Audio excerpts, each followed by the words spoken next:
గతంలో జరిగినటువంటి ఒక సంఘటన వివేకానంద రెడ్డి గారి హత్య. వివేకానంద రెడ్డి గారి హత్య జరిగిన తర్వాత వీళ్ళు రకరకాల సమయాల్లో ఏమేం మాట్లాడారు, ఏ రకంగా ప్లేటు ఫిరాయించుకుంటూ వచ్చారు, ఇవాళ లిక్కర్ స్కామ్ కి సంబంధించి మొదట ఏం మాట్లాడారు, తర్వాత ఏం మాట్లాడారు అనేది ఒకసారి మనం పోల్చి చూద్దాం. మీకు చాలా సిమిలారిటీస్ కనపడతాయి. ఎందుకంటే వీళ్ళకి అలవాటైన పని అదనమాట. రోజుకొక మాట, రోజుకొక అబద్ధం, రోజుకొక రకంగా ప్లేట్ ఫిరాయించడం. ఒకసారి ఆ వీడియో మీకు చూపించి దాన్ని మీ అందరికీ కూడా ఎక్స్ప్లెయిన్ చేయడం జరుగుతుంది. ఇది ఒక కంపారిజన్. వివేకానంద రెడ్డి గారి హత్య జరిగిన తర్వాత ఏ రకంగా వీళ్ళు ఏ నరేషన్ తీసుకొచ్చారు, ఇవాళ లిక్కర్ స్కామ్ సంబంధించి కూడా సేమ్ ప్యాటర్న్, అదే పందాన్ని ఏ రకంగా అవలంబిస్తున్నారు అనడానికి ఈ వీడియో ఒకటి తయారు చేయడం జరిగింది. ఒకసారి మీరు అందరూ కూడా తిలకించాలి. ప్రాథమికంగా సమాచారం అందుతుంది. మొత్తం మీద అయితే ఆయన నిన్న రాత్రి అనారోగ్య కారణంగా గుండెపోటు వచ్చినట్టుగా చెప్తున్నారు. మాజీ ఎమ్మెల్యే చెవిరెడ్డి భాస్కర్ రెడ్డి ఆయన స్నేహితుడు వెంకటేష్ నాయుడుపై సిట్ సమర్పించిన రిమాండ్ నివేదికలో చెవిరెడ్డి భాస్కర్ రెడ్డి ఆయన స్నేహితుడు వెంకటేష్ నాయుడుపై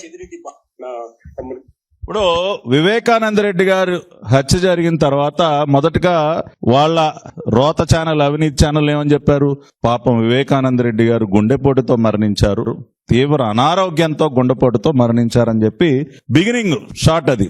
సేమ్ ఇక్కడ చూడండి, చెవిరెడ్డి భాస్కర్ రెడ్డి గారి స్నేహితుడైన వెంకటేష్ నాయుడు. సో ఇక్కడేమో గుండెపోటు, ఇక్కడేమో స్నేహితుడైన వెంకటేష్ నాయుడు. Same pattern. ఇక్కడ గుండెపోటుతో మొదలైంది స్టోరీ, ఇక్కడేమో వెంకటేష్ నాయుడుతో మొదలైంది, స్నేహితుడైన వెంకటేష్ నాయుడుతో మొదలైంది సీన్. అని చెప్పి మనకు ప్రాథమికంగా సమాచారం అందుతుంది. మొత్తం మీద అయితే ఆయన నిన్న రాత్రి అనారోగ్య కారణంగా గుండెపోటు వచ్చినట్టుగా చెప్తున్నారు. మాజీ ఎమ్మెల్యే చెవిరెడ్డి భాస్కర్ రెడ్డి ఆయన స్నేహితుడు వెంకటేష్ నాయుడుపై సిట్ సమర్పించిన రిమాండ్ నివేదికలో చెవిరెడ్డి భాస్కర్ రెడ్డి ఆయన స్నేహితుడు వెంకటేష్ నాయుడుపై చెవిరెడ్డి భాస్కర్ రెడ్డి ఆయన స్నేహితుడు వెంకటేష్ నాయుడుపై చెవిరెడ్డి భాస్కర్ రెడ్డి ఆయన స్నేహితుడు వెంకటేష్ నాయుడుపై ప్రజలకు ప్రజా జీవితానికి అంకితమైనటువంటి వ్యక్తి ఈ రకంగా ఈ రోజు గుండెపోటుతో మరణించడం అన్నటువంటిది ఆంధ్ర రాష్ట్రానికి తీరని అన్యాయం జరిగిందని భావించవచ్చు.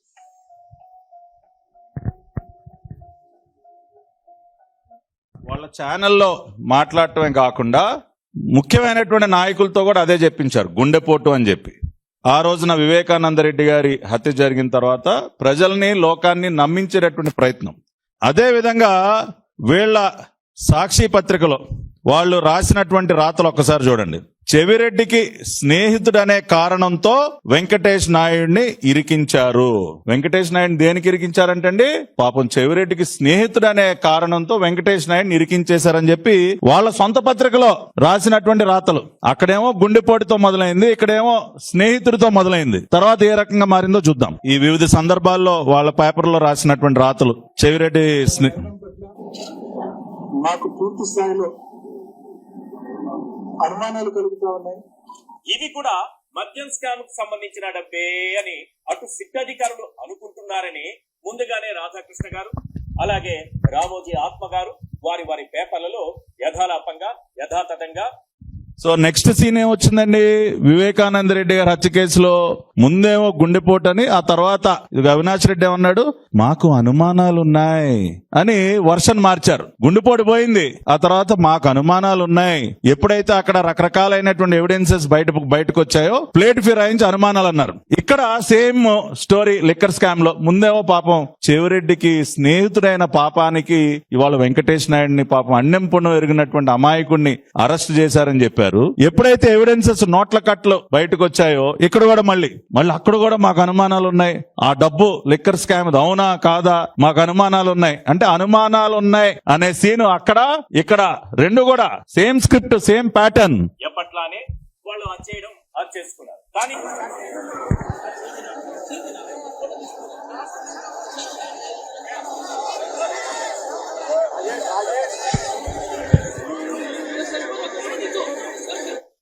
సాయంత్రానికి ఈ విజువల్లో జగన్మోహన్ రెడ్డి గారు గుండెపోటు అయిపోయింది, అనుమానాల సీన్ అయిపోయింది.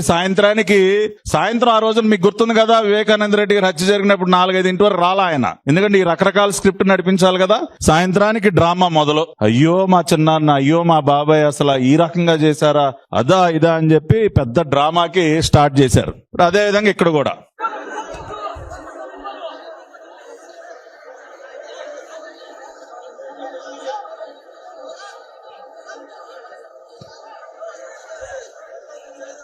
చూశారు కదా, భార్యాభర్తలు ఇద్దరు అద్భుతమైనటువంటి నటనని ప్రదర్శిస్తా ఉన్నారు. చెవిరెడ్డి అనుచరుడు అంటూ నిరాధారణ లేని వీడియోని విడుదల చేశారన్నారు. లిక్కర్ వ్యవహారంలో వచ్చిన డబ్బుని చెవిరెడ్డి ద్వారా ఎన్నికల్లో పంచారంటూ ఆరోపణలు చేస్తున్నారు. ఎన్నికలు మేలో 2024లో జరిగితే 2023 మే నాటికే 2000 రూపాయల నోట్లు రద్దయ్యాయని, ఇప్పుడు ఆ వీడియోలో స్పష్టంగా 2000 నోట్ల కట్లు కనిపిస్తున్నాయన్నారు అంబటి రాంబాబు. అంటే చెవిరెడ్డి ఎన్నికల్లో లిక్కర్ వ్యవహారంలో వచ్చిన డబ్బు పంచారన్నది ఒక అబద్ధమని ఒప్పుకున్నట్లుగే ఉంది అంటూ ప్రశ్నించారు అంబటి రాంబాబు. ఇప్పుడు ఇలాంటి ఈ వీడియోని లిక్కర్ అక్రమ కేసుకి లిక్కర్ స్కామ్ కి వచ్చేసరికి అక్కడ ఏ రకంగా సాయంత్రం డ్రామా మొదలెట్టారు. ఇక్కడ 2000 రూపాయల నోటు పట్టుకుని అది చలామణిలో లేదు, అది లేదు, ఇది లేదు అని ఇది ఒక డ్రామా. కానీ వాళ్ళ సొంత పత్రికలోనే 2000 రూపాయల నోట్లకు సంబంధించి వాళ్ళ ఓన్ పేపర్ లో రాసినటువంటి రాతలు, జనం వద్ద ఇంకా 2000 నోట్లు ఉన్నాయని, వాటిని ఆర్బీఐ ఇష్యూ కేంద్రాల వద్ద మార్చుకోవచ్చని శనివారం అంటే మొన్న ఆ రోజున సాక్షి దినపత్రికలో ప్రచురితమైనటువంటి కథనం. పూర్తిగా వెనక్కి రాని 2000 నోట్లు, జనం వద్ద ఇంకా 2000 నోట్లు ఉన్నాయి, వాటిని ఆర్బీఐ ఇష్యూ కేంద్రాల వద్ద మార్చుకోవచ్చు అని చెప్పి తొలత బ్యాంకుల్లో ఈ నోట్ల మార్పిడికి అవకాశం కల్పించారు. ఇప్పుడు ఆర్బీఐ ఇష్యూ కేంద్రాల వద్ద కూడా ఆ సౌకర్యాన్ని పొందవచ్చు అని చెప్పి వాళ్ళ పత్రికలోనే రాసినటువంటి రాతలు. అంటే ఎన్ని రకాల డ్రామాలు ఆడుతూ ఉన్నారో చూడండి. వివేక హత్య కేసులో ఆడినటువంటి డ్రామాలు ఇక్కడ మళ్ళీ ఆడుతున్నటువంటి డ్రామాలు. పెట్టే ప్రయత్నం చేస్తున్నారన్నారు అంబటి. ప్రతిపక్షంలో ఉన్నప్పుడు రాజారెడ్డిగా అబ్బని చంపినప్పుడు చంద్రబాబు నాయుడు, నాన్నగారు హెలికాప్టర్ క్రాష్ లో చనిపోయినప్పుడు అసెంబ్లీలో అన్న మాటలు చంద్రబాబు నాయుడు గారి, నా మీద దాడి జరిగినప్పుడు చంద్రబాబు నాయుడు గారి ముఖ్యమంత్రిగా ఉన్న వ్యక్తి. మళ్ళీ ఇవాళ చిన్నాన్న మీద దాడి జరిగిన నేపథ్యంలో ముఖ్యమంత్రిగా ఉన్న వ్యక్తి మళ్ళీ చంద్రబాబు నాయుడు గారు. కంటే కూడా టీడీపీ నాయకులతో వెంకటేష్ నాయుడు సన్నిహితంగా ఉన్న ఫోటోలు బయటకు వచ్చాయి. టీడీపీ ఎంపీలు పుట్టా మహేష్ యాదవ్ తోనూ, స్వయంగా మంత్రి నారా లోకేష్ తోడలుడు బాలకృష్ణ అల్లుడు శ్రీభరత్ తో కూడా వెంకటేష్ నాయుడు అత్యంత సన్నిహితంగా దిగిన ఫోటోలు బయటపడ్డాయి. సో నెక్స్ట్ సీన్ ఏంటి? వివేక హత్య కేసులో అన్ని అయిపోయాయి, గుండెపోటు అయిపోయింది, అనుమానాలు అయిపోయినాయి, డ్రామాలు అయిపోయినాయి.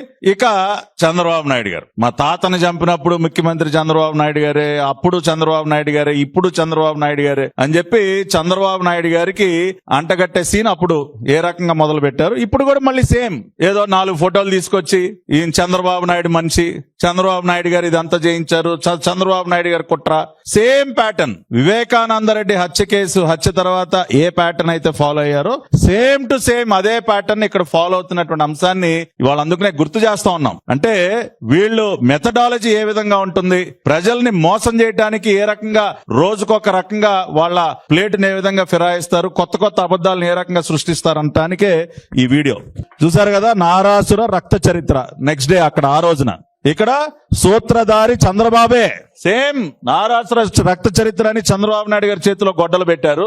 ఇక్కడ సూత్రధారి చంద్రబాబే అని చెప్పి హెడ్డింగ్లు పెట్టి పిచ్చిరాతలని రాస్తా ఉన్నారు.